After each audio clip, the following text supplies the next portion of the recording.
F-15E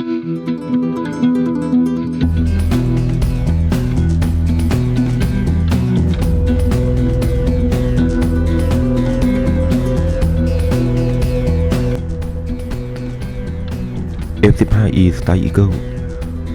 เป็นเครื่องบินขับไล่ที่ใช้งานได้ทุกสภาพอากาศผลิตโดย McDonnell Douglas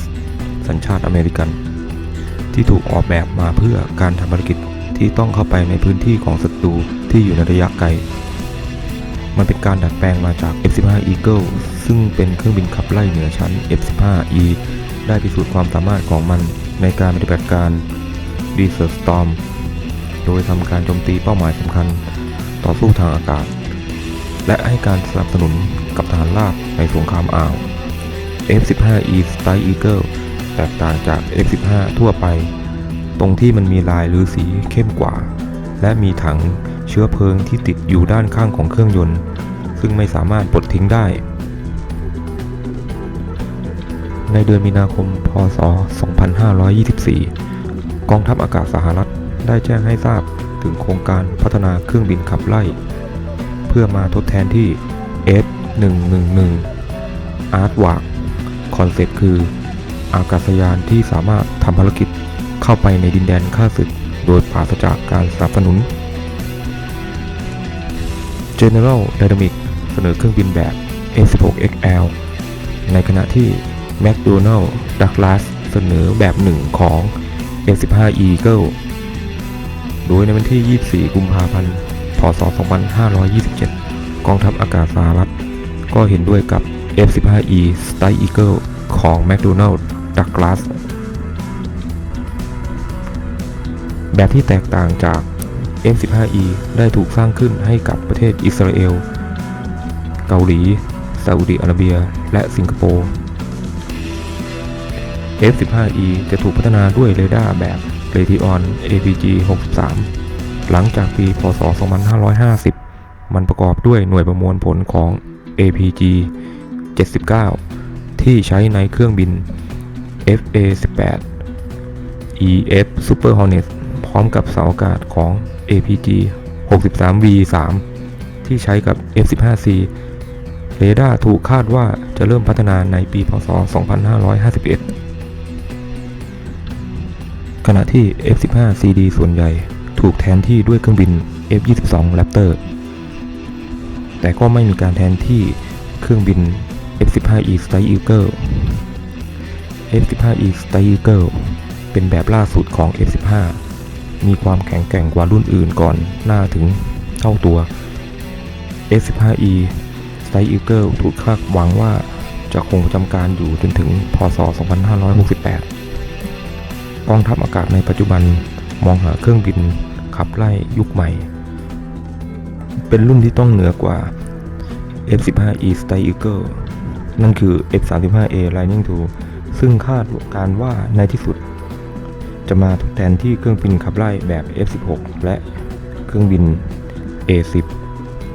และสามารถเข้ามาทำหน้าที่และบทบาทของ F-15E Strike Eagle ได้อีกด้วยความสามารถในการทำภารกิจโจมตีในดินแดนส่วนลึกเข้าไปของข้าศึก F-15E Strike Eagle แตกต่างจากจุดประสงค์ของต้นแบบ F-15 เพราะ F-15 ถูกออกแบบมาให้เป็นเครื่องบินขับไล่เหนือชั้นอย่างไรก็ตามโครงสร้างต้นแบบนั้นก็ได้พิสูจน์ถึงความหลากหลายซึ่งสามารถที่จะเป็นเครื่องบินขับไล่ขณะที่ถูกออกแบบมาสำหรับโจมตีภาคพื้นดิน F-15E Strike Eagle มีความร้ายกาจในการโจมตีแบบอากาศสู่อากาศของ F-15 มาด้วยและสามารถป้องกันตนเองได้จากอากาศยานของข้าศึกต้นแบบของเครื่องบิน F-15E เป็นการดัดแปลงมาจาก F-15B ที่มี 2 ที่นั่ง F-15E Strike Eagle ยังมีการเปลี่ยนแปลงทางด้านโครงสร้างและเครื่องยนต์ที่ทรงพลังยิ่งขึ้นโดยใช้เครื่องยนต์ Pratt & Whitney F100-229 ที่นั่งด้านหลังมีไว้เพื่อนักบินที่จะควบคุมระบบอาวุธนักบินตำแหน่งนี้จะใช้จอจำนวนมากเพื่อแสดงข้อมูลจากเรดาร์เซ็นเซอร์อินฟราเรดสถานะอาวุธและค่าศึก เป้าหมายและใช้แผนที่อิเล็กทรอนิกส์เพื่อใช้ในการนำทางควบคุมจะถูกใช้เพื่อเลือกข้อมูลของเป้าหมายจอแสดงสามารถย้ายจากจอหนึ่งไปอีกจอหนึ่งได้โดยเลือกจากเมนูในหน้าจอตัวเลือกมันไม่เหมือนกับเครื่องบินขับไล่2ที่นั่งรุ่นก่อนอย่าง F4 และ F14 Tomcat ซึ่งผู้ที่นั่งอยู่ด้านหลังจะไม่สามารถควบคุมการบินได้แต่สำหรับเครื่องบิน F15 นั้นผู้ที่นั่งอยู่ด้านหลังสามารถทำการควบคุมการบินได้หากมีเหตุการณ์ที่จำเป็นแม้จะมองไม่เห็นทัศนวิสัยด้านหน้าก็ตามเพื่อขยายระยะการปฏิบัติการของ F15E Strike Eagle จึงมีถังเชื้อเพลิงที่ติดอยู่กับส่วนลำตัวของเครื่องบินมันจะลดแรงฉุดได้มากกว่าถังเชื้อเพลิงที่ติดอยู่ใต้ท้องแบบเก่าและถังสามารถบรรจุได้ 2,800 ลิตรและมีจุดติดตั้งอาวุธทั้งหมด6จุดอย่างไรก็ตามมันไม่เหมือนกับถังเชื้อเพลิงแบบเก่าถังเชื้อเพลิงใหม่นี้ไม่สามารถปลดออกได้ดังนั้นการเพิ่มระยะการทำการจึงต้องแลกด้วยน้ำหนักที่เพิ่มขึ้นถังที่คล้ายคลึงกันสามารถติดตั้งบน F15CD และรุ่นอื่นๆได้และกองทัพอากาศอิสราเอลใช้ทางเลือกนี้กับเครื่องบินขับไล่แบบ F15I การตรวจจับเป้าหมายด้วยเลเซอร์และระบบติดตามที่สามารถระบุศัตรูในระยะไกลเมื่อระบบติดตามเริ่มทำงานข้อมูลการจับเป้าหมายจะถูกส่งมาอย่างอัตโนมัติไปยังอินฟราเรดและขีปนาวุธแบบอากาศสู่อากาศหรือระเบิดที่นำวิถีด้วยเลเซอร์ส่วนนี้จะถูกติดตั้งข้างใต้เครื่องยนต์ด้านซ้ายสำหรับภารกิจอากาศสู่พื้น F15E Strike Eagle ที่อยู่ในคลังแสงของกองทัพอากาศสหรัฐสามารถใช้อาวุธ AIM-9 Sidewinder AIM-7 Sparrow AIM 120 AMRAAM สำหรับการป้องกันตนเองถึงแม้ว่า F15E Strike Eagle จะมีความสามารถในการต่อสู้ทางอากาศเหมือนกับเครื่องบินตระกูล F15 Eagle มันก็ไม่ค่อยถูกมอบหมายให้ทำภารกิจ Dogfight เช่นเดียวกับ F15C Strike Eagle นี้ยังสามารถติดตั้งปืน M61A1 ของ General Electric ขนาด 20 มิลลิเมตร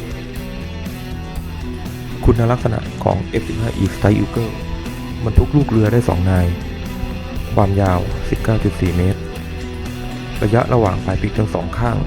13.05 เมตรความสูง 5.63 เมตรพื้นที่ปีก 56.5 ตารางเมตรน้ำหนักตัวเปล่า 14,300 กิโลกรัมน้ำหนักวิ่งขึ้นสูงสุด 36,700 กิโลกรัม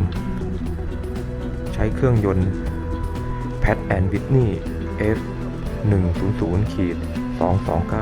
2 เครื่องยนต์ให้แรงขับดัน 29,000 ปอนด์ต่อเครื่องความเร็วสูงสุด 3,017 กิโลเมตรต่อชั่วโมงหรือ 2.5 มัคต์วิสัยทำการ 3,900 กิโลเมตร